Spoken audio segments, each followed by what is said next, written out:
저거 혹시 잘못 본 거 아니야? 5년 동안 행방불명된 그 사람이 이렇게 느닷없이 이곳에. 밤이 깊어 한산해진 아파트 주차장. 후진 중이던 블랙박스가 우연히 포착해버린 수상한 남자. 오늘 이야기는 사라졌던 가족과 그를 잊지 못한 사람들이 정말 기막힌 재회에 관한 기록입니다. 가장 어두운 밤이 오히려 새로운 희망의 빛을 불러오듯 아무도 예상 못한 반전과 진실을 지금부터 함께 따라가 보시죠. 늦가을의 쌀쌀한 저녁, 흐릿해진 가로등빛 아래 오래된 아파트 단지가 서 있습니다. 그곳 주차장에서는 강한 바람에 낙엽이 회오리 치듯 몰아치고 간간히 들려오는 바람 소리와 멀리서 울리는 오토바이 엔진 소리가 묘하게 불안을 자아낸다. 이 아파트의 4층에 사는 64세 임정희는 작은 포목점을 운영하며 생계를 이어왔다. 남편 최윤식이 집을 떠난 지 어느덧 15년, 종종 남편을 떠올리긴 해도 이제는 삶에 치여 무덤덤하게 지나던 나날이었다. 그러던 어느 날 딸 박유정이 휴대폰으로 전송해온 영상을 본 순간 정희는 그동안 잠들어 있던 감정이 걷잡을 수 없이 깨어나는 것을 느꼈다. 영상 속 낡은 아파트 주차장에서 포착된 누군가의 모습이 15년 전 가출한 남편의 뒷모습과 너무나 닮아 있었기 때문이다. 낡은 형광등이 깜빡이는 포목점 안에는 침묵이 감돈다. 오후 6시가 다 되어가지만 가게 문을 열고 들어오는 손님은 없다. 진열대에 정돈된 각종 원단들이 색색으로 빛을 내지만 매장의 분위기는 을씨년스럽다. 정희는 바쁜 하루라기보다 시계 초침만 또각또각 들리는 한적한 일상을 매일같이 반복한다. 남편이 없어진 지 15년이 넘었다. 그동안 혼자 이 가게를 운영하며 종종 딸의 도움을 받았다. 딸 유정은 이미 30 중반이 되었고 회사 생활을 하며 자기 앞가림을 스스로 한다. 문득 정희는 휴대폰을 열어 사진첩을 뒤적거린다. 사진 속 남편 최윤식의 모습은 싱그러운 표정을 지닌 40대 후반 남성. 그때는 어떤 마음으로 나를 두고 떠났을까? 정희는 한숨을 내쉰다. 직접적으로 싸움이 잦았던 것도 아니었고 그렇다고 극단적인 갈등이 있던 것도 아니었다. 그저 어느 날 현관에 남편의 낡은 운동화만 덩그러니 남아있고 남편은 사라져 있었다. 가게 문을 닫을 시간이 가까워지자 정희는 카운터에 가방을 놓고 남편의 과거 편지들을 모아둔 작은 상자를 꺼내 놓는다. 먼지가 쌓인 상자 뚜껑을 열어보지만 안에는 예전 통장 사본과 남편이 사업하던 시절의 명함만 있을 뿐이다. 손가락 끝을 타고 작은 한숨이 실려 나온다. 남편이 떠난 뒤 한동안 애타게 찾았지만 경찰서에 실종 신고를 하기도 어정쩡했다. 그는 성인이었고 유서조차 남기지 않았다. 누구도 그의 행방을 몰랐기에 가족조차 헤맬 뿐이었다.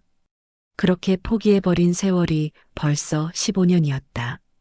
밤 9시 무렵 정희가 포목점을 정리하고 가게에 불을 끄려는데 휴대폰 벨이 울린다. 딸 유정이 단체 카톡방에 무언가 영상을 올렸다는 알림이다. 별 생각 없이 확인해보는 정희의 손길이 화면 속 영상을 재생하는 순간 멈칫한다. 영상은 어느 아파트 주차장의 블랙박스 캡처본이었다. 차가 후진하며 찍힌 화면 구석에 체크무늬 셔츠에 모자를 쓴 중년 남성이 주차장을 가로지르고 있다. 화면이 흐릿하지만 그 뒷모습, 어깨 너머의 걸음걸이가 15년 전 남편과 흡사했다. 그는 약간 왼쪽으로 기울어진 자세로 걷고 오른쪽 손을 바지 주머니에 걸치듯이 넣고 있었다. 유정의 메시지가 이어진다.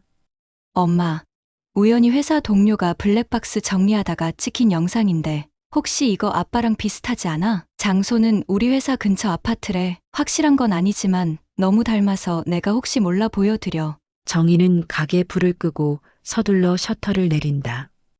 심장이 이상하게 두근거린다. 15년 동안 사진이나 옛 기록을 봐도 못 느꼈던 강렬한 감정이 갑자기 휘몰아친다. 만약 정말 남편이 살아있다면 이런 식으로 우연히 다시 모습을 드러낼 수도 있을까? 정희는 스스로에게 되묻는다.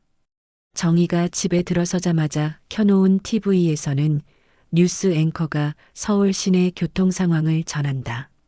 정희는 소파에 주저앉아 스마트폰을 다시 열어 영상 속 남성을 확대해 본다. 화면이 흔들리고 화질이 나빠 인물의 얼굴이 제대로 잡히지 않는다. 하지만 어깨선, 팔을 살짝 흔드는 습관까지 묘하게 닮아 있다. 과거 남편 최윤식에게는 특징적인 습관이 있었다.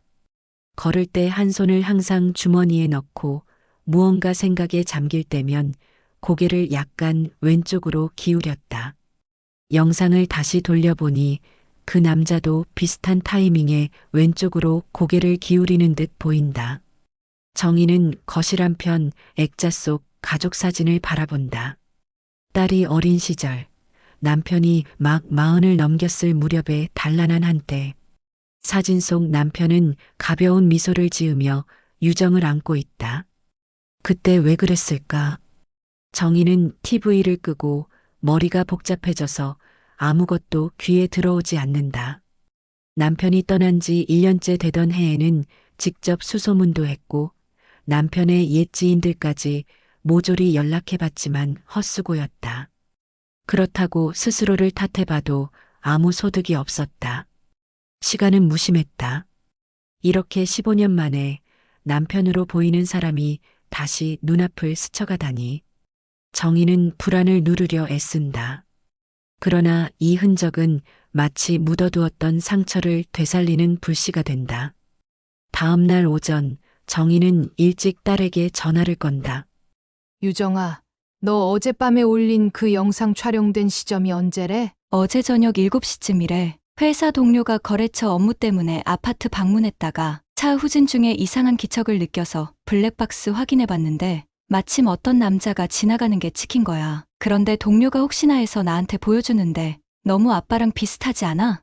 장소가 어디라고 했지? 한길 아파트라고 해. 서울 외곽이고 회사에서 꽤 가까운 단지야. 혹시 그 동료분이 또 다른 영상이나 직접 남자를 봤다든지 그런 건 없대? 블랙박스 영상뿐이래. 어두워서 인상착의도 제대로 못 봤대. 급하게 후진 중이라 확인이 어려웠다고. 그래도 진짜 비슷하긴 해. 정희는 잠시 고민한다.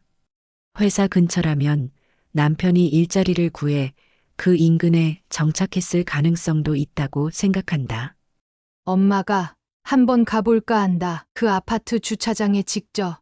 알겠어. 오늘 일이 많지만 점심시간쯤 잠깐 같이 가볼 수도 있어. 엄마 혼자 가기엔 좀 그러니? 그래, 혼자 가면 나도 겁나고 같이 가보자. 이날 오후 1시쯤 유정과 정희가 택시를 타고 한길 아파트에 도착한다. 낮이지만 날씨가 흐려 주차장이 어둑하고 한산하다. 정희는 아파트 단지를 천천히 둘러본다. 15년 전 남편이 떠나기 직전에 무엇을 고민했는지, 왜 가출했는지 여전히 알 수 없다. 그 시간 동안 남편은 어떤 모습으로 살아왔을까? 유정이 스마트폰 영상을 재생해 두 사람은 영상 속 남성이 지나갔던 위치를 실제 주차장과 비교해 본다. 여기쯤인 것 같아. 차가 저쪽에서 후진하면서 잡힌 걸 보면 이 남자는 이 통로를 걸어간 거네. 두 사람은 주차장 구역을 이리저리 살핀다. 경비실은 문이 닫혀 있고 지나가는 사람도 몇 되지 않는다. 그들에게 체크무늬 셔츠에 모자 쓴 중년 남자 못 보셨나요? 라고 물어봐도 돌아오는 대답은 대개 글쎄요. 보통 못 봤다로 일관한다. 정희는 1층 로비의 CCTV 모니터 앞에서 서성거린다. 관리사무소는 점심시간인지 문이 잠겨 있고 안에 사람이 없는 듯하다. 유정아, 관리소에 물어봐야 하나? 벨 눌렀는데 아무도 안 계시나 봐. 딱히 할 수 없나 봐. 결국 별 소득 없이 아파트를 한 바퀴 둘러본 뒤 모녀는 돌아서야 한다. 택시 안에서 유정이 묻는다. 엄마, 아빠가 정말 여기 살고 있을까? 누가 알겠니? 혹시 맞더라도 왜 15년 동안 나타나지 않았는지 난 아직도 모르겠어. 정희의 목소리는 씁쓸하다. 며칠 후 정희는 결심한 듯 주변 인맥에 수소문하기 시작한다. 남편과 한때 가깝게 지냈던 지인들의 연락처를 다시 찾아 전화한다.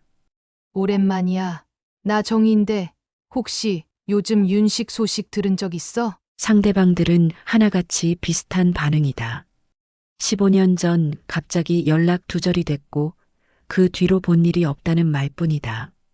정희는 수소문으로도 별다른 진전을 못 보이자 딸 유정에게 추가 도움을 청한다. 유정은 블랙박스 영상을 조금 더 선명하게 복원해 볼 방법이 있는지 알아보겠다고 한다. 혹시 아빠 얼굴 윤곽이라도 식별 가능하면 비교할 단서가 될 수 있으니까. 정희는 매일 밤 남편이 가출했던 그날을 떠올린다. 뚜렷한 다툼이 있었던 건 아니다. 윤식은 자주 멍하니 창밖을 보곤 했다. 경제적 어려움이 있었을까? 정희는 그때 좀 더 깊이 물어보지 않은 걸 후회한다. 그렇게 시간은 허망하게 흘렀다. 2주 뒤 유정은 복원된 영상을 메일로 보내왔다. 정희는 포목점 한쪽에서 노트북을 열어본다. 크게 나아지진 않았지만 최소한 남자의 체격이나 모자의 각도 정도는 좀 더 선명해졌다. 남자가 잠시 고개를 돌리는 찰나 희미하게 수염이 자란 턱선이 보인다. 정희는 가슴이 덜컥 내려앉는다. 15년 전 남편과는 겉모습이 달라 보이지만 세월이 흘렀다면 충분히 저렇게 변했을 수도 있다고 생각한다. 남자는 빠른 걸음으로 사라진다. 영상이 몇 초간 계속되다 종료된다. 정희는 노트북 앞에서 한참을 굳어 있다. 정말 윤식일까 아닐까? 확신은 없지만 맞을지도 모른다는 직감이 지나치게 강렬하다. 정희의 머릿속에 가출 전날 남편의 모습이 생생하게 스친다. 그날 저녁 윤식은 밥상 앞에서 말없이 고개만 숙였다. 딸 유정은 고등학교 입시 준비에 몰두하던 시기였고 윤식은 젓가락을 몇 번 들다 말고 방으로 들어가 서류를 뒤적이던 기억이 남아있다. 그땐 뭘 그렇게 힘들어했지. 내가 좀 더 알아봤어야 했는데. 다음 날 새벽 집에서 흔적도 없이 사라진 남편. 옷 몇 벌과 지갑만 챙겨나갔고 쪽지도 없었다. 경찰의 수소문에도 뾰족한 수가 없었다. 성인 남성이 스스로 가출한 경우 범죄 정황이 없으면 수사가 어렵다는 현실을 절감했다. 어느덧 15년이라는 세월이 흘렀다. 유정의 회사 동료 말에 따르면 한길 아파트 근방에 작은 상가가 있다고 했다. 블랙박스 영상 속 남자가 자주 다닌다면 주변 상점에서 뭔가 정보를 얻을 수도 있지 않을까? 어느 늦은 오후 정희는 혼자 택시를 타고 그 상가를 찾는다. 오래된 2층 건물의 슈퍼, 약국, 분식집 등 소규모 가게들이 나란히 있다. 정희는 분식집에 들어가 초조한 얼굴로 자리에 앉는다. 분식집 주인은 중년 여성이며 주방을 오가며 분주하다. 정희는 가게를 한 바퀴 둘러보며 손님들의 얼굴을 훑는다. 혹시 남편이 나타날까 싶어 온 신경이 곤두선다. 어서 오세요. 뭐 드릴까요? 저 멸치국수 하나, 김밥 하나 주세요. 분식집 주인은 알겠다고 하고 주방으로 들어간다. 정희는 그 사이 들어오는 손님들을 눈여겨본다. 중년 남자 손님이 들어왔다가 음식을 포장해 가지만 윤식과는 전혀 달라 보인다. 국수가 식어갈 때까지 대기해봐도 아무런 단서가 없다. 계산대에 시선이 머물렀을 때 정희는 문득 가게 벽에 붙어 있는 아르바이트 모집 안내문을 본다. 마음 한구석이 이상하게 끌린다. 혹시 이곳에서 오래 머무르면 언젠가 남편을 마주치게 될지도 모른다는 생각. 스스로도 황당하지만 지금은 이 방법밖에 없다. 정희는 계산을 하러 가면서 분식집 주인에게 조심스레 묻는다. 저기 아르바이트 구하신다고 써 있는데 나 같은 사람도 가능할까요? 직접 하시겠다고요? 보통은 학생이나 젊은 분들이 많이 오는데. 집이 멀지 않고 제가 원단 가게를 조그맣게 운영하지만 장사가 잘 안 돼서요. 저녁에만이라도 일할 수 있으면 감사하겠습니다. 시급이 얼마든 괜찮습니다. 분식집 주인은 잠시 고민한다. 저도 저녁 시간에 일손이 딸려서 힘들긴 해요. 배달도 많고 설거지도 쌓이고. 그렇다면 다음 주부터 나오셔도 좋을 것 같네요. 힘드실 텐데 괜찮으시겠어요? 네. 아무 문제 없습니다. 제가 어떻게든 열심히 하겠습니다. 정희는 속으로도 믿기지 않는 결정을 내린다. 여기서 일하다 보면 혹시 남편을 볼 수도 있지 않을까? 절박함이 행동을 이끈다. 며칠 뒤부터 정희는 포목점 문을 오후 5시면 닫고 저녁 6시부터 분식집에서 허드렛 일을 시작한다. 밀가루 반죽, 튀김 준비, 배달용 도시락 세팅 등 낯선 작업이 끊이지 않는다. 분식집은 작지만 손님이 끊이지 않아 바쁘다. 정희는 손님들 얼굴을 유심히 관찰한다. 혹시라도 남편이 올까 하는 기대. 하지만 일주일이 지나도록 그를 닮은 인물은 오지 않는다. 밤 10시가 넘어가게 문을 닫으면 지친 몸을 이끌고 집에 돌아와 허무함을 느낀다. 그래도 정희는 멈출 수 없다. 어차피 집에 있어도 잠을 제대로 못 잘 테니 여기서 남편을 찾을 단서라도 건지고 싶은 심정이다. 딸 유정은 엄마를 걱정하지만 그런 정희의 집념을 이해해주려 애쓴다. 비가 내리는 어느 초저녁 분식집 문을 열고 낯선 중년 사내가 들어온다. 모자를 쓰고 허리를 살짝 굽힌 자세다. 정희는 그의 뒷모습을 본 순간 심장이 요동친다. 윤식의 체형과 비슷해 보인다. 정희는 살짝 떨리는 목소리로 주문을 받는다. 어서 오세요. 뭐 드릴까요? 오뎅 3개, 라면 하나요. 목소리는 허스키하고 낮다. 남자는 모자를 푹 눌러쓰고 표정을 거의 드러내지 않는다. 정희는 심호흡을 가다듬는다. 네. 잠시만 기다려 주세요. 곧 만들어 드리겠습니다. 남자는 대답 없이 테이블에 앉아 스마트폰을 본다. 정희는 물컵을 놓고 식기를 챙기는 척 주변을 서성인다. 남자가 혹시 고개를 들어줄까 기대하지만 시선을 떨군 채 웅크린 듯한 자세를 유지한다. 마침 천장에 달린 TV 뉴스에서는 15년 전 실종사건 재수사라는 자막이 흘러간다. 정희의 시선이 TV로 쏠린다. 그 순간 남자가 시선을 잠깐 TV 쪽으로 돌렸다가 급하게 자리에서 일어난다. 이거 포장으로 바꿀 수 있을까요? 갑자기 급한 일이 생겨서. 정희는 떨리는 손으로 포장 용기를 챙겨 담는다. 남자는 결제 카드를 내민다. 거기에 김우성이라 적혀 있다. 정희는 왠지 가슴이 조여들지만 어떻게든 눈 맞춤을 시도해 본다. 남자는 고개를 살짝 돌린 채 계산을 마치고 분식집 문을 나가 빗속으로 사라진다. 정희는 한참이나 그 뒷모습을 쫓는다. 윤식인지 확신은 없으나 묘하게 닮았고 마음이 불안하게 요동친다. 며칠이 지나도 그 남자는 다시 나타나지 않는다. 정희는 더 적극적으로 주변 가게 주인들과 친분을 쌓으며 물어본다. 모자 자주 쓰고 체크 셔츠 같은 거 입고 중년 남자 한 분 못 보셨나요?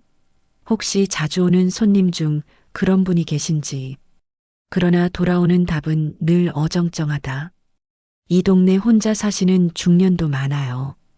누군지 딱 짚긴 어렵죠. 모자를 쓴 사람 많으니 기억이 안 나네요. 정희는 이렇다 할 결과 없이 조금씩 지쳐간다. 혹시나 자신만의 착각일지도 모른다는 불안이 고개를 든다. 정희의 달라진 생활을 딸 유정은 차분하게 지켜본다. 토요일 저녁 유정이 분식집에 들른다. 정희는 배달 주문에 쫓겨 정신없이 바쁘다. 엄마, 왜 이렇게까지 해? 정말 아빠가 여기 올 거라고 생각하는 거야? 그래 나도 내가 왜 이러는지 잘 모르겠어. 근데 만약 지금 안 찾아보면 이대로 영영 놓칠 것만 같아. 유정은 엄마의 손을 잡는다. 혹시 아빠가 정말 여기 살아도 15년 동안 연락 끊은 이유가 뭘지 궁금해. 그 이유라도 알고 싶어. 어떤 이유라도 괜찮으니 직접 듣고 싶어. 원망이든 뭐든 사정이 있었다면. 정희는 더 말을 잇지 못한다. 슬픔과 희망이 교차하는 눈빛을 유정은 말없이 받아들인다. 밤 11시 분식집을 마치고 집에 돌아온 정희는 현관 앞에 놓인 작은 봉투 하나를 발견한다. 발신인 이름은 없고 커다란 펜으로 임정희님이라고만 쓰여 있다. 정희는 조심스레 봉투를 열어본다. 안에는 짧은 편지 한 장과 구겨진 명함이 들어있다. 편지에는 이렇게 쓰여 있다. 15년간 미안했습니다. 하지만 제가 돌아갈 수 없는 이유가 있습니다. 너무 찾지 말아주세요. 이대로 두는 게 좋습니다. 글씨체는 남편 것과 다르게 보이지만 남편의 주변 인물이거나 남편이 다른 필체로 썼을 가능성도 있다. 명함에는 최윤식이라는 이름과 예전에 그가 운영하던 용역업체 상호가 희미하게 인쇄돼 있다. 정희는 텅 빈 기분으로 명함을 준다. 15년 전 윤식은 자금난에 허덕이며 짧은 기간 용역업체를 운영한 적이 있다. 너무 찾지 말라고 호소하는 이 편지는 대체 무슨 사정일까? 적어도 남편이 살아있음을 암시한다. 정희는 밤새 휴대폰을 붙들고 딸에게 전화를 걸지만 받지 않는다. 불안과 궁금증이 뒤섞인 채 반드시 이유를 알아내겠다는 결심이 마음속에서 더욱 커진다. 이튿날 아침, 임정희는 집에서 뜬 눈으로 밤을 새우고 출근 시간에 맞춰 딸에게 전화를 건다. 유정아, 혹시 어젯밤 우리 집 앞에 봉투를 두고 간 사람이 누군지 알아볼 방법은 없을까? 봉투를 두고 간 사람이 있었다고? CCTV가 있긴 한데 엄마네 아파트는 오래됐으니 관리가 잘 안 돼 있을 텐데. 그래도 한번 가서 물어보려고 해. 아파트 관리 사무소에 어제 너무 찾지 말아 달라는 편지하고 내 아빠 옛 명함이 들어있었어. 아무래도 아빠 주변인 같은데 연락처도 없이 이런 식으로 두고 가다니. 유정은 잠시 침묵한다. 15년간 닫아두었던 상자 속 비밀이 서서히 밖으로 새어나오는 느낌이다.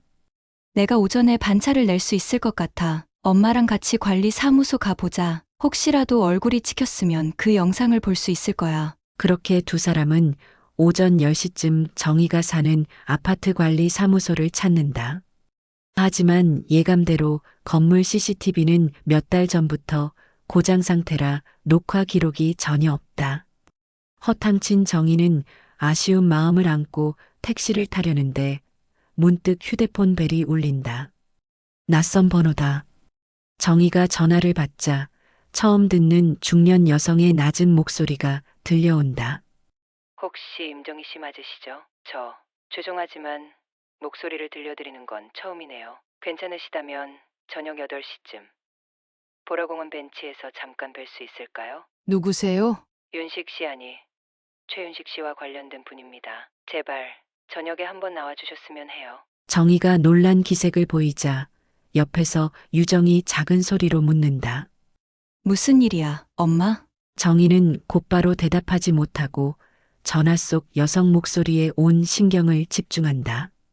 네, 알겠습니다. 보라공원 벤치라면 우리 집에서 멀지 않은 곳이네요. 감사합니다. 8시 정각에 뵙겠습니다. 그렇게 통화가 끊긴다. 정희는 휴대폰을 내려다본다. 15년 만에 남편 최윤식의 이름을 입에 올리는 낯선 여자라니. 유정도 긴장된 목소리로 말한다. 엄마, 무슨 전화였어? 어떤 여자가 전화를 했는데 아빠와 관련된 분이라며 저녁 8시에 보라공원 벤치에서 보자고 하네. 유정은 당혹감과 기대감이 교차한 표정을 짓는다. 같이 가자. 혹시 위험할 수도 있고 또 어떻게 될지 모르잖아. 정희는 고개를 끄덕인다. 그래. 혼자 가기엔 좀 그래. 너 퇴근하고 오면 딱 8시 맞을 것 같아. 저녁 7시 50분, 이미 해가 저물어 어둑해진 보라공원에는 늦가을 바람이 제법 차갑게 불고 가로등 불빛 아래 바닥엔 낙엽이 수북이 깔려 있다. 정희는 유정과 함께 벤치 근처에 서서 주위를 둘러본다. 아무도 없네. 아직 이른 건가? 조금 더 기다려보자. 혹시나 사람 많으면 엄마가 긴장하니까 여기 벤치에서 기다리는 게 좋을 것 같아. 5분쯤 지났을까? 어두운 길가에서 중년 여성이 모습을 드러낸다. 검은색 코트에 낡은 목도리를 두른 채 조심스레 벤치 쪽으로 걸어온다. 혹시 전화 주신 분? 네, 맞아요. 안녕하세요. 제 이름은 이선영이라고 해요. 가까이서 보니 50대 초반처럼 보이는 여성이다. 눈가에 주름이 있고 어딘지 모르게 피곤해 보이는 표정이다. 유정이 순간 의아한 얼굴로 인사를 건넨다. 안녕하세요. 혹시 저희 아빠와 무슨 사이신가요? 이선영이라는 여자는 한숨을 내쉬며 벤치에 조심스레 앉는다. 정희와 유정도 그 옆에 앉는다. 벤치에 떨어진 낙엽이 바스락 소리를 낸다. 네. 제가 이런 전화 드리는 게 실례일 수 있는데, 임정희 씨가 요즘 한길 아파트 쪽 분식집에서 일하신다고 누가 정보를 주셔서 알게 됐어요. 죄송해요. 몰래 알아본 거라. 정희는 깜짝 놀라며 떨리는 목소리로 묻는다. 정말 윤식이랑 관련된 정보가 있으신 거예요? 이선영은 고개를 끄덕이지만 쉽게 말문을 열지 못한다. 한참이나 조용히 바닥을 내려다보았다가 어렵게 입을 뗀다. 사실 제가 최윤식 씨하고 한 10년 전쯤부터 알고 지냈어요. 알고 지냈다는 게 혹시 같이 사셨다거나 그런 건 아니겠죠? 꼭 그런 것은 아니에요. 다만 윤식 씨가 왜 가족을 떠났는지, 또 어떤 삶을 살았는지 제게 조금씩 이야기를 해줬습니다. 그때부터 저는 윤식 씨 사정을 대략 알게 됐고요. 그러다 최근에 윤식 씨가 다시 가족 가까운 곳에 나타났다는 걸 듣고는 제가 이렇게 움직이게 된 거예요. 정희는 가슴이 마구 뛰기 시작한다. 제발 무슨 일이었는지 알고 싶어요. 윤식이가 어디서 지내고 있는지, 왜 연락을 끊었는지 누구도 말해 주질 않으니까요. 이선영은 얼굴을 찡그리며 결심한 듯 천천히 말한다. 윤식 씨가 15년 전 집을 나간 건 단순 가출이 아니었어요. 그가 운영하던 용역업체가 사채에 손을 댔고 채무불이행이 되면서 조폭 쪽에서 협박을 받았죠. 가정까지 위험해질까봐 그는 집을 떠나 버리기로 했습니다. 뒤이르키면 가족에게까지 해코지가 미칠까봐 스스로 종적을 감추고 옷가지를 몇 개만 챙겨나간 겁니다. 그 말을 듣자 정희는 숨이 막힐 듯한 기분을 느낀다. 여태껏 수백 가지 추측을 해봤지만 이런 식으로 위험에 처해 있었다는 건 전혀 몰랐다. 그렇게까지 심각한 상황이었다면 나한테라도 한마디 말해 줄 수 있잖아요. 윤식 씨는 당신이랑 딸을 지키고 싶어서 아무 말도 못했다 하더군요. 당신이 어떤 식으로라도 연루되면 빚쟁이들이 호시탐탐 돈을 뜯어낼까봐 그래서 그런 결심을 한 거예요. 아빠는 왜 그렇게 혼자 감당하려고만 했을까? 우린 정말 몰랐어요. 그냥 아빠가 우리를 버렸다고 생각했는데. 실제로 윤식 씨도 이게 옳은 방법인지 스스로 많이 자책했어요. 몇 번이고 돌아가고 싶어 했지만 그때마다 조폭 쪽에서 움직임이 심했죠. 얼마 뒤엔 윤식 씨 본인이 크게 다쳐서 병원 신세도 졌어요. 결국 가족을 보호하기 위해선 그냥 죽은 사람처럼 살아야 한다고 여겼어요. 정희는 말없이 눈물을 흘린다. 하필이면 사업 실패와 빚더미 위에서 남편이 혼자 결단을 내린 것을 떠올리면 무슨 감정을 먼저 느껴야 할지 알 수 없다. 그렇다면 지금 그는 어디에 있는 겁니까? 제발 알려주세요. 이선영은 잠시 머뭇거리며 시선을 다른 쪽으로 돌린다.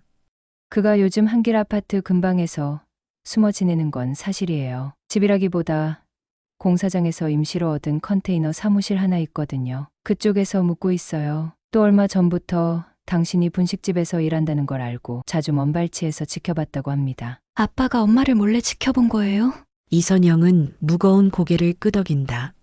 그런데 저도 사실 너무 찾지 말아달라는 편지를 보낸 건 제가 아니에요. 윤식 씨가 직접 그 편지를 쓴 건지 아니면 또 다른 지인이 쓴 건지는 저도 잘 몰라요. 다만 윤식 씨가 가족에게 피해 줄까봐 겁이 나서 일부러 이렇게 멀리서만 지켜보는 중이란 걸 알고 있죠? 정희는 손바닥으로 얼굴을 가리며 흐느낀다. 그래도 한 번 정도는 나한테 한마디라도. 벤치 옆에서 유정이 엄마 등을 쓰다듬어 준다. 직접 만날 수 있게 해주실 수 없어요? 우리가 진심으로 알고 싶은 게 너무 많아요. 솔직히 저도 윤식 씨한테 이젠 가족을 찾아가도 되지 않느냐고 수없이 이야기했어요. 근데 그는 내가 다시 나타나면 혹시 조직 쪽에서 알게 될지 모른다며 두려워해요. 그러면서도 가족이 보고 싶어서 가끔 저녁에 그 분식집 근처를 서성였다고 하더군요. 그러면 며칠 전 비 오는 날 분식집에 왔다 간 분이 윤식이 맞나요? 김우성이라는 이름의 카드로 결제했는데 자세히 못 봤지만 너무 비슷해 보였거든요. 김우성? 윤식 씨가 가명으로 쓰는 이름이에요. 맞아요. 그 사람이 바로 윤식 씨인 듯합니다. 정희는 울컥하며 가슴속 응어리가 확 올라온다. 그날 분명 눈만 마주쳐도 알아볼 것 같았는데 모자를 써서 확신이 서지 않았어. 이제는 모든 상황이 이어지며 남편이 정말 코앞에 있었다는 사실이 명백해진다. 대화는 한동안 끊긴다. 공원 벤치 위로 부는 바람 소리가 더욱 쓸쓸하게 울린다. 이선영이 다시 입을 열기 전까지 아무도 말을 하지 않는다. 윤식 씨 빚 문제가 완전히 해결된 건 아니에요. 원금 일부는 갚았지만 이자가 천문학적으로 불어난 상태였죠. 중간에 조폭 쪽에서도 갈등이 있었지만 몇 년 전 그들이 조직 해체로 흩어졌다는 소문이 돌아서 윤식 씨가 슬슬 주변을 살피는 거예요. 이제 가족을 봐도 되나? 하고. 결국 아직 다 청산되지 않은 상태란 거네요. 그래서 아빠가 가족한테 민폐가 될까봐 숨어 있는 거고. 정희는 벤치 등받이에 기댄 채 하늘을 본다. 남편이 이토록 힘든 세월을 홀로 보냈다고 생각하면 화가 나면서도 애틋하다. 대체 언제까지 그러고 살 텐지. 내 나이도 이젠 60을 훌쩍 넘겼어. 딸도 30 중반이고 이제라도 좀 남은 날들 함께해야 하지 않을까? 이선영은 곤란한 표정을 짓는다. 제가 윤식 씨 주소를 알려드릴까 했는데 그가 분명 가족이 와도 문 열어주지 않을 거예요. 혹시라도 당신들까지 위험해질까 싶어 완강해요. 하지만 사실 저도 이대로는 안 된다고 생각해요. 윤식 씨가 너무 오래 고립되어 있었거든요. 언젠가는 이 감정의 고리를 끊어야 할 때가 오잖아요. 네, 맞아요. 그래서 더 이상 시간이 흐르기 전에 만약 무슨 계획이 있다면 저희도 함께하고 싶어요. 빚을 갚는 문제든 혹은 다른 식으로 해결을 모색하든. 이선영은 잠시 망설이더니 작은 쪽지를 정희에게 건넨다. 여기에 윤식 씨가 자주 움직이는 구역이 적혀 있어요. 주로 한길 아파트 옆 공사장의 컨테이너에 머무르고 밤 9시쯤 분식집 근처 골목을 서성이기도 해요. 하지만 이 정보 알고 계셔도 함부로 찾아가시면 아마 도망칠 수도 있어요. 정희는 쪽지를 꼭 쥔다. 그래도 고맙습니다. 이런 정보라도 없으면 계속 막막했을 거예요. 이선영은 자리에서 일어서려 한다. 그녀의 얼굴에는 죄책감 비슷한 표정이 비친다. 제가 도울 방법이 있다면 최대한 노력해 볼게요. 윤식 씨도 틀림없이 가족을 보고 싶어 해요. 다만 겁이 많아졌을 뿐이에요. 그렇게 세 사람의 만남은 마무리된다. 정희와 유정은 한참 동안 공원을 벗어나지 못한 채 벤치에 앉아 대화를 나눈다. 집으로 돌아온 뒤 정희는 유정과 늦은 저녁 식사를 하며 그날 있었던 일을 곱씹는다. 엄마, 만약 아빠가 지금이라도 우리 앞에 나타나 준다면 어떻게 하고 싶어? 잘 모르겠어. 한편으로는 화가 나고 또 한편으로는 안쓰러워. 그냥 한마디 말 없이 떠나버린 걸 어떻게 이해해야 할지.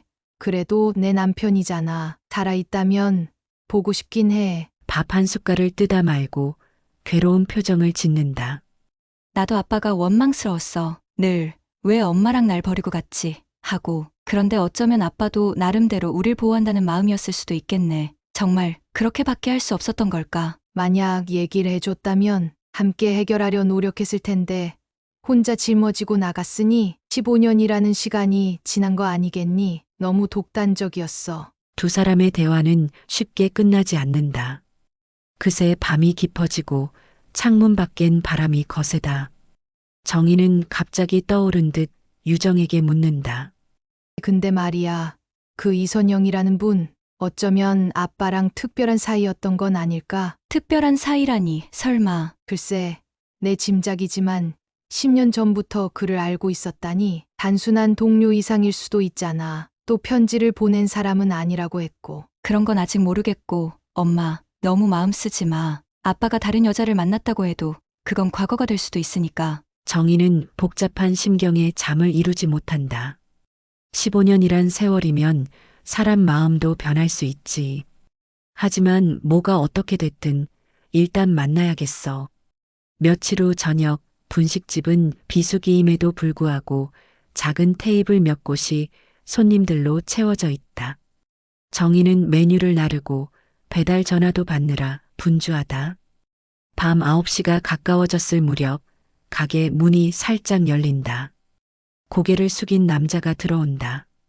검은 모자와 체크무늬 옷차림. 정희는 심장이 벌렁 뛰지만 최대한 태연하게 다가간다. 어서 오세요. 주문하시겠어요? 남자는 답이 없다. 대신 천천히 고개를 든다.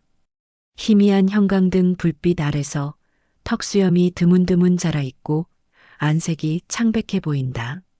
누구나 봐도 중년 사내지만 정희 눈엔 확실히 15년 전 남편과 똑 닮아 있다. 정희야, 정희는 그 이름 한마디에 마음이 무너지는 기분을 느낀다. 15년 동안 상상만 했던 남편의 목소리가 이렇게 눈앞에서 들려오다니. 하지만 곧 감정을 억누른다. 왜 이제야 왔어? 그동안 나와 유정이는 윤식은 시선을 깔고 선 채 몸을 약간 떨고 있다. 미안하다. 정말 미안해. 나는 그냥 이러면 안 되는 거 아는데. 그래도 한 번쯤 너 얼굴이라도 제대로 보고 싶어서. 지금이라도 제대로 말해줘. 무슨 일이었는지, 왜 떠났는지, 우리한테 어떤 마음이었는지 난 아직도 아무것도 모르겠어. 윤식은 테이블에 앉지도 못한 채 손을 모으고 있다. 분식집 안은 주변 손님들로 어느 정도 붐비고 있지만 다들 저마다 음식에 집중하느라 이들의 대화에는 신경 쓰지 않는다. 윤식은 깊은 호흡을 하더니 낮은 목소리로 말한다. 15년 전 내가 사업에 실패했어. 자체를 썼고 그게 조폭 자금이란 걸 뒤늦게 알았지. 변제 못하면 가족까지 해칠 것 같아서 그냥 한순간에 도망쳤다. 난 너희에게 아무 설명도 못하고. 그럼 우린 뭐가 돼? 빚이 있으면 같이 해결하면 되잖아. 우리가 도와줄 방법도 있을 텐데. 겁이 났어. 만약 내가 계속 너희 옆에 있으면 유정이까지 피해볼까봐 자수하자니 불법 사채라 법으로도 쉽지 않고 그나마 숨어 다니면 너희가 안전할까 싶었어. 그런데 그렇게 시간이 길어질 줄 몰랐어. 정희는 울음 섞인 목소리로 묻는다. 정이 지금은 괜찮은 거야? 이젠 가족을 다시 봐도 돼. 아직 비 문제가 다 해결된 건 아니야. 하지만 옛날만큼 심각하진 않아. 조직이 무너졌고 남아있는 놈들은 몇 안 되는 것 같아. 근데 내가 괜히 너를 찾아갔다가 혹시나 문제 생길까 두려웠다. 정희는 손등으로 눈가를 훔친다. 그리고 조용히 주변을 살핀 뒤 윤식에게 말한다. 여긴 사람도 많고 다른 손님들도 있고 하니까 나중에 다시 얘기하면 안 될까? 야간에 장사가 끝나면 10시 반쯤 되는데 그때 다시 만나자. 제발 도망치지 말고 기다려. 윤식은 잠시 눈을 감았다가 고개를 끄덕인다. 알았어. 10시 반에 골목에 있는 찻집 앞에서 기다릴게. 정희는 그의 뒷모습이 가게 문을 나가는 순간까지 눈을 떼지 못한다. 이 순간이 꿈인지 현실인지 분간이 안 될 정도로 아득하다. 밤 10시 반이 가까워오자 정희는 서둘러 가게 문을 닫는다. 주인 아주머니에게 몸이 안 좋아서 빨리 퇴근하겠다며 양해를 구한다. 동시에 딸 유정에게 전화를 걸어 아빠가 방금 분식집에 나타났다. 지금 만나러 간다고 전한다. 유정은 달려오겠다며 황급히 택시를 잡는다.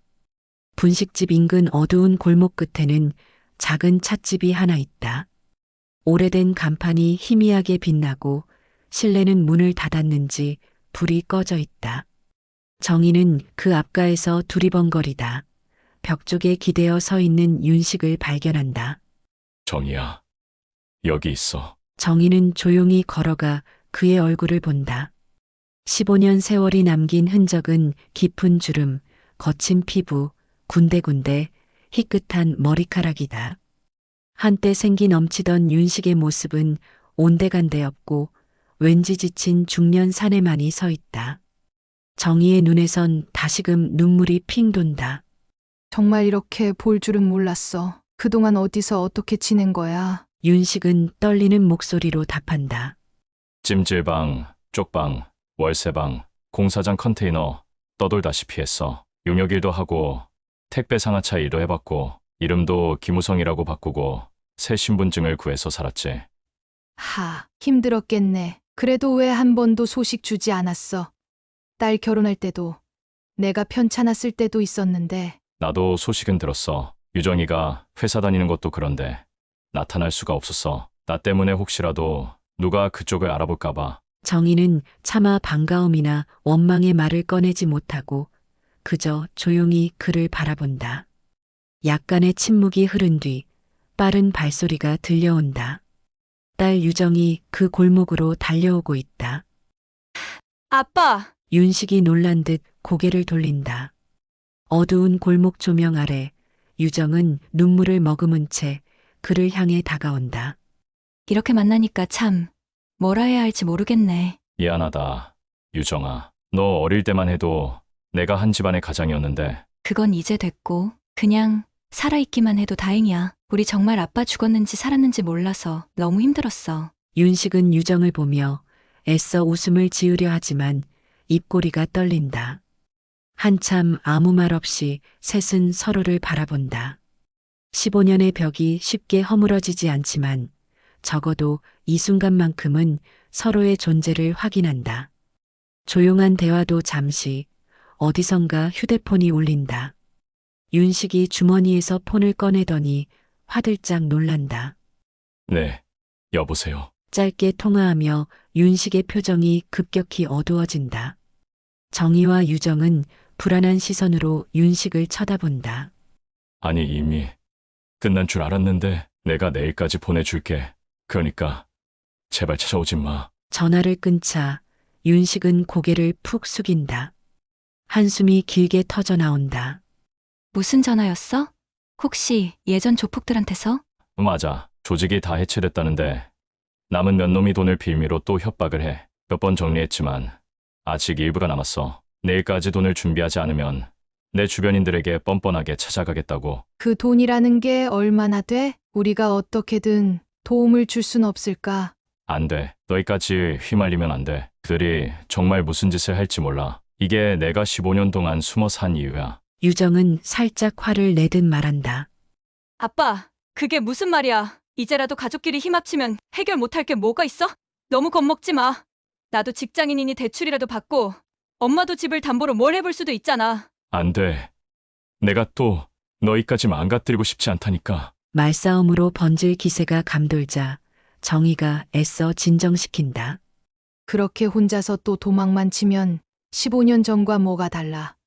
지금이라도 솔직하게 말해줘. 빚이 얼마나 남았는지, 우리가 할 수 있는 게 뭔지, 그리고 그들은 대체 어디까지 알고 있는지. 3천만 원 정도 남은 것 같아. 원금은 더 컸지만 중간에 내가 계속 벌어갖고 조금씩 갚았거든. 근데 이자를 줄인다고 해도 아직 3천이 남아있어. 그 새끼들은 그 돈 못 주면 엄마나 딸 찾아가겠다고 협박해. 3천만 원 솔직히 큰 돈이긴 해도 완전 감당 못할 수준은 아니야. 나 결혼 아직 안 했고 모아놓은 적금도 있어. 그리고 엄마는 집 담보. 글쎄, 엄마랑 상의해봐야겠지만 그보다 더 중요한 건 아빠가 안전하게 살아가는 거야. 윤식은 눈물을 머금으며 한 걸음 물러선다. 넌 아직 결혼도 안 했지. 미안하구나. 내가 돌아가긴 너무 늦지 않았나? 그냥 차라리 다시 숨어버리면 너희 피해는 없을 텐데. 아니, 그건 안 돼. 우리도 이젠 도망치는 건 질렸어. 가족이란 게 힘든 순간에도 뭉치는 거 아니겠어? 윤식은 입술을 꼭 깨문다. 15년의 죄책감과 가족을 향한 그리움이 뒤섞여 어떠한 말도 쉽사리 뱉지 못한다. 결국 정희가 윤식을 다독이며 말한다. 그 채권자들이나 조폭들이 정말 악질이면 우리가 해결 의사를 보여도 안 받아줄 수도 있겠지. 하지만 지금이라도 함께 움직여 보자. 이선영 씨 같은 분이 좀 도와줄 수도 있지 않겠어? 이선영, 그녀를 만났어? 어떻게? 그분이 우리를 찾아왔어. 걱정을 많이 하더라. 그리고 더 이상 내가 혼자 도망치지 않았으면 좋겠다고. 윤식은 손을 들어 이마를 짚는다. 혼란스러운 감정이 확 밀려온다. 그래, 선영 씨가 정말 나 도와줬어. 내가 병원에 누워 있었을 때부터 지원해주고, 이젠 가족들과 다시 만나라고 권했는데도 내가 겁이 났지. 이 지경으로 너희 앞에 나오는 게 너무 미안하고 수치스러웠어. 아빠, 이제 그렇게 혼자 끙끙 앓지 마. 우리가 그동안 얼마나 아팠는지 아빠는 몰라? 다 알아. 알고 있었어. 그러면서도 못 돌아왔어. 정말 미안하다. 그렇게 세 사람은 골목에서 오랫동안 서로의 상처를 드러내며 울고 위로한다. 가로등 불빛 아래 15년 만에 부부가 마주 섰고 딸과 아버지가 재회했다. 다음 날 정희는 분식집 주인에게 사정을 털어놓고 알바를 관둔다. 가족 일이 급해서 당분간은 힘들겠다며 양해를 구한다. 그리고 유정과 윤식은 함께 이선영을 다시 만나 빚을 어떻게 처리하면 좋을지 의논한다. 한길 아파트 근처 작은 카페 테이블에서 네 사람이 마주 앉아 대화를 나눈다. 3천 정도면 나도 조금 도울 수 있어요. 원래 윤식 씨가 아르바이트하며 제게 조금씩 갚긴 했는데 이제 가족들도 있으니 여럿이 힘 합치면 해결될 수 있지 않을까요? 저는 적금이 거의 없고 가게도 큰 돈은 아니지만 집이라도 담보 대출을 조금 낼 수 있을 것 같아요. 저도 1,000 정도는 바로 뺄 수 있어요. 모아둔 게 좀 있거든요. 아니, 다들 왜 일이 나서. 난 그냥 시간을 좀 두고 내가 벌어서 갚으면. 시간이 얼마나 걸릴지 모르잖아. 게다가 그들이 이미 아빠 주변을 다시 맴돌고 있으면 위험해. 빨리 해결해야. 윤식은 고개를 떨군다. 미안함과 고마움이 교차해 아무 말도 못한다. 이선영은 자기도 500 정도는 빌려줄 수 있다고 말한다. 이렇게 십시일반 모으면 적어도 원금은 상환하고 이후 이자나 불법 청구에 대해서는 법적 대응을 시도할 수도 있지 않겠냐는 의견이 모인다. 우리가 한번 그 채권자를 직접 만나보죠. 일단 이쪽에서 돈 마련해서 건네주고 공식적으로 더는 가족에게 협박이나 접근 못하도록 각서 같은 걸 받아두면. 조폭이라지만 조직이 와해된 상황이라 옛날처럼 무차별적인 폭력을 휘두르긴 어렵다고 들었어요. 물론 조심은 해야겠죠. 괜찮지? 우리가 함께 나서면. 윤식은 결국 눈물을 훔치며 고개를 끄덕인다. 고맙다 단 한마디가 한참 만에 나온다. 며칠 뒤 이선영이 확보한 정보를 토대로 그 채권자들과 연락이 닿는다. 상대방은 초반엔 누구 맘대로 가족이 나서냐며 으름장을 놓지만 3천만 원을 일시에 마련해준다는 말에 태도가 달라진다. 잔금만 받으면 더 이상 관여하지 않겠다고 약속하겠다는 식이다. 정희와 유정, 그리고 윤식은 떨리는 마음으로 약속 장소인 한 허름한 사무실로 향한다. 혹시나 위험할까봐 근방에는 친구 한 명을 불러 대기시키고 이선영도 동행한다. 만약 폭행이라도 당한다면 경찰을 부를 생각이다. 오후 서너 시쯤 그들은 사무실로 들어간다. 속이 텅 빈 방 한 구석에 중년 남성 둘이 앉아 있고 테이블 위에는 서류 몇 장이 놓여 있다. 한 남자가 비웃듯 손짓한다. 돈 가져왔어. 이 정도면 우리도 더 귀찮게 안 하려고 했어. 하지만 15년이 뭐야. 돈 때문에 살짝 도망질했던 거 아니야? 네, 죄송합니다. 오늘 전액 드리고 앞으로 우리 가족이나 제 주변에 다시 협박 안 한다고 약속해 주세요. 뭐, 약속, 서류로 받아도 돼. 우린 형식적으론 불법 사채 아니라고 할 테니. 여기 각서 쓰고 3천만 원 건네면 갈 길 할 거야. 유정은 쌀쌀맞게 답한다. 우린 오늘 이 돈을 드릴 테니 앞으로 접촉 금지에 대한 문서 작성도 해주세요. 만약 안 하시면 경찰 부를 겁니다. 양측은 험악한 분위기 속에서도 거래를 진행한다. 정희가 담보대출로 마련한 일부와 유정, 이선영의 자금, 그리고 윤식이 모은 돈을 합해 현금 3천을 맞춘다. 채권자들은 몇 번 돈을 세더니 그럼 우린 갈 테니 다시는 얼씬거리지 말라는 식으로 내뱉고 사무실을 빠져나간다. 그렇게 15년 묵은 빚의 골칫거리가 형식적으로나마 종결된다. 윤식은 테이블에 털썩 주저앉는다. 끝났어, 진짜 끝났어. 정희와 유정도 가슴을 쓸어내린다. 이선영은 미소 짓는다. 이제 정말 새 출발하셔야죠? 모두가 나 대신 희생한 거 같아. 미안해. 내가 죽어버렸다면 더 나았을지도 모르는데. 아빠, 그런 소리 마라. 살아있어줘서 다행이야. 이제부터라도 차근차근 갚아 나가면 되잖아. 정희는 윤식의 손을 잡는다. 빚이 끝난 건 아니지. 우리한테도 갚을 빚이 있어. 근데 그건 돈이 아니라 앞으로 아빠가 같이 살아가며 보상해 줄 부분이야. 시간, 사랑, 미안함, 이제부터 가족에게 투자해. 윤식은 아무 말 없이 고개를 숙이고 손으로 얼굴을 가린다. 15년간 쌓인 모든 것이 눈물로 터져 나온다. 시간이 흐르고 윤식은 용기를 내어 정희가 살던 아파트로 이사 온다. 아직 정식으로 등본을 옮긴 건 아니지만 함께 지내며 조금씩 가족의 일상을 회복해 보려고 한다. 처음엔 어색했지만 정희도 분식집 아르바이트를 관두고 다시 포목점에 집중하면서 윤식을 돕는다. 윤식은 인근 택배 물류센터에서 새벽 근무를 시작하고 낮에는 간간히 공사 현장 알바도 맡는다.